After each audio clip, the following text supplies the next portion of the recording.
Boycott boycott. ওই এতদিন পরে পাইছি তোরে, তাড়াতাড়ি পাপ না হলো। আরে ডাক্তার সাহেব, আপনি হেলাল ভাইরে কই নিয়ে যাইতেছেন? আরে ও তো মানসিক ভারসাম্যহীন পাগল, এতদিন পাবনা পাগলা করে দিয়েছিল, পলে আইছে, তাই আবার ওরে দইরা পাগলা করতে নিয়ে যাইতেছি। ওই ওরে পাগলা গারোতে পরে নিবি, আগে ওরে আম গাছে তুইলা দে।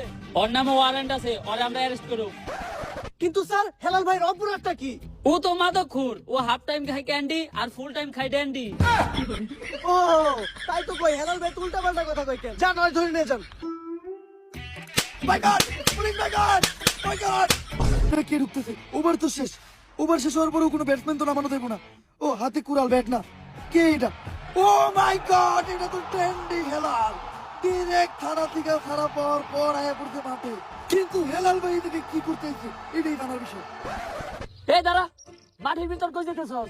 বাংলাদেশ টিম বয়কট, তাই আমি ইন্ডিয়ার পক্ষে ব্যাটিং নামতে যাইতাছি। যা লাভ নাই, ওভার শেষ। Time over? টাইম ওভার না, ওভার শেষ। ওই তো টাইম ওভার, আরে কই আবার শেষ? বুঝছি তো টাইম ওভার। কি টাইম ওভার? কি বলতে বলে কথা কর? দেশে বাতি কিছু করিস নাকি? হ, অল টাইম।